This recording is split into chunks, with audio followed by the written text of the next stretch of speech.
Tony Castricone, the voice of the Buccaneers, going to join us at 1:30 this afternoon. We're hoping he can give us an update on Emeka Egbuka, who left practice today with an injury.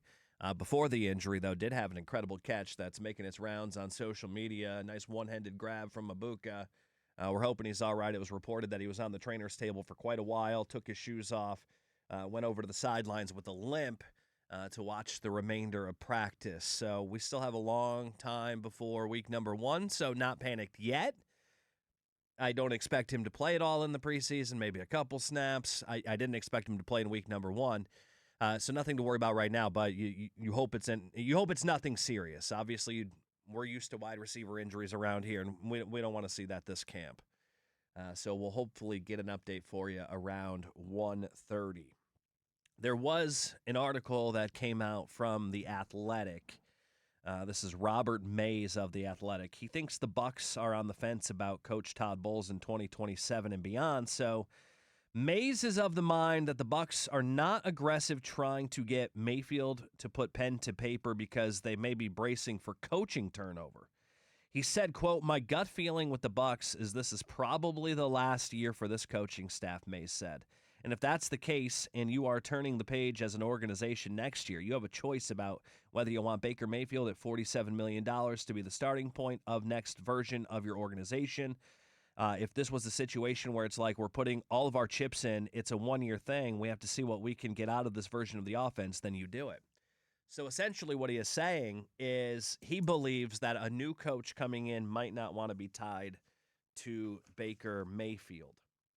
I just don't know if I can buy that. Now, obviously, I'm a Baker fan. I believe they should have signed him long-term. I also understand why they're not. It's hard to give a guy a big, massive raise who really, in his time here, if you break it down into 6 halves, he was successful for both halves of his first year, successful both halves of the second year. He was successful for one half of his third year.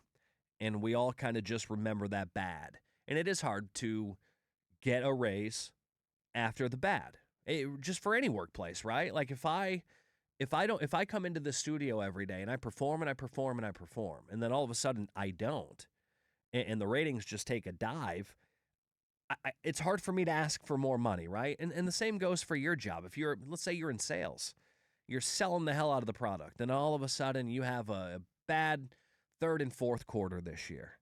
And then quarter number 1 in 2027, you're like, hey, I want more money, boss. He's going to look at you and go, dude, your sales have declined. I'm not giving you any more money. So I understand the Glazers from that point of view. I do believe you got to take care of some of your star players at some point. We're not taking care of Vita Vea. Cody Mauch still hasn't gotten an extension yet. And his isn't really a problem. They can wait as long as they want on that. But my point is none of their key components to this team have been taken care of. And as an organization, I think you got to take care of your own. But for me to think that a coach, we'll play hypothetical. We'll say the year goes not very good, and let's say they win 9 games, but it's not good enough to win the division, and Todd Bowles is out of here. Or let's even say they win the division and Todd Bowles gets let go because they don't perform in the playoffs. Whatever it might be. But let's say Baker is okay, and he has a pretty decent year. He's somewhere in the middle of 24 and 25, which would be above average. Because 25, he was probably a little bit below, and 24, he was definitely above. I have a hard time believing a coach would want to come to the Buccaneers and prefer not having Baker Mayfield. I just think that your second option is so bad that to me, I think you have a better chance at getting whatever the hot name on the market is at the time. Again, we're trying to project a year from now, whoever that may be, if things do go south here and Todd Bowles isn't the coach. I have a hard time believing that the coaching candidate that you're trying to interview would prefer to not have a quarterback than to have one. 55% of first-round quarterbacks become a bust. So let's say, there's been a lot of talk about this quarterback class. Let's say Arch, Manning, Dante Moore, C.J. Carr, Julian Sayin, Drew Mestamaker. Let's say they're all first-round picks. Those are some of the top guys. Let's say all 5 of them are first-round picks. The Buccaneers are most likely going to have a pick for one of these guys, but they're going to have the last pick. They're going to get whoever is left over. 3 of those 5 quarterbacks probably aren't going to make it. Is the guy you get, one of the two quarterbacks in this draft, going to be the guy that ends up better than Baker Mayfield? Because we all remember, what was it, Tim, 2020 or 2021? 21? 21. 21. It was Lawrence. Yeah, Trevor. That was the Trevor Lawrence draft, the Zach Wilson draft, Trey Lance, and Fields and Mac Jones. Mac Jones. A lot of quarterbacks, and none of them worked out. So I just have a hard time believing that a coach would prefer the unknown rather than maybe a little bit of stability.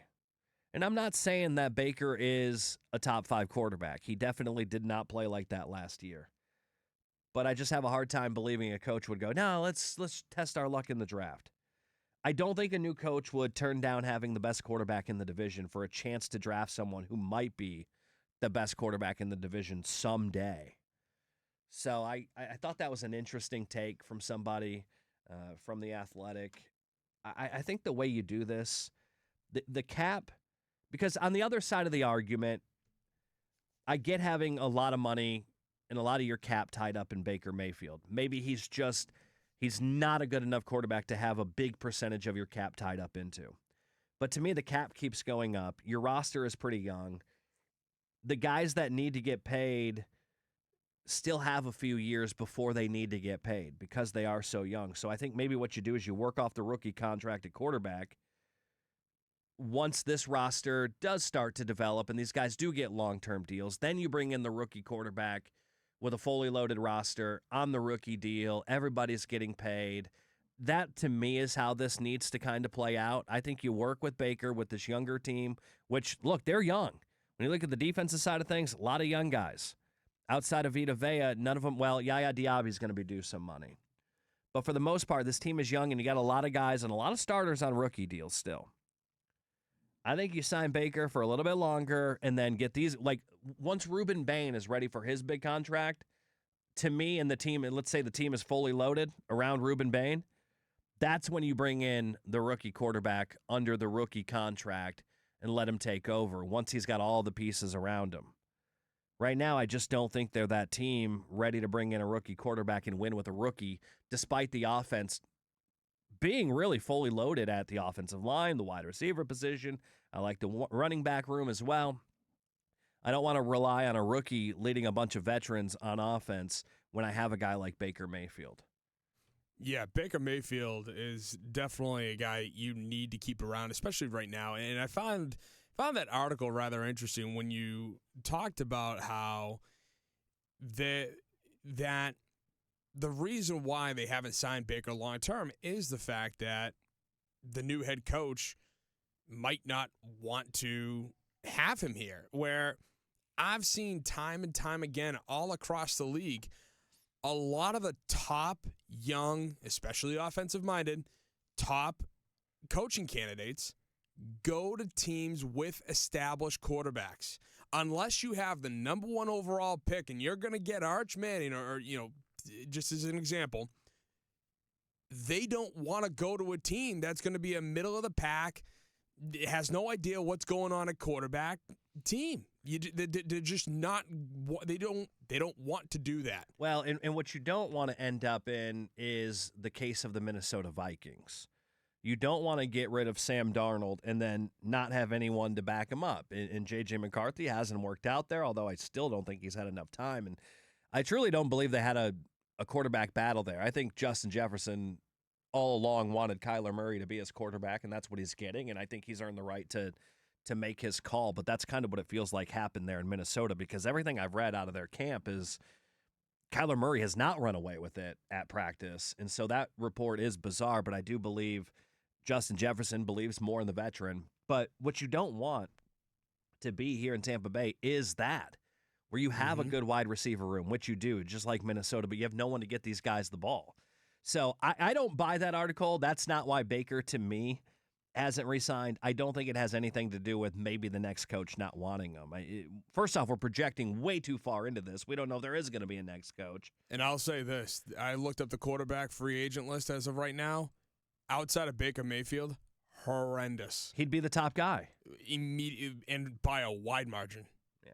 So, I thought that article was interesting, and I thought that was an interesting take. I happen to disagree with it. All right, we'll get into 10 minutes of football next on 95.7 WDAE and AM 620.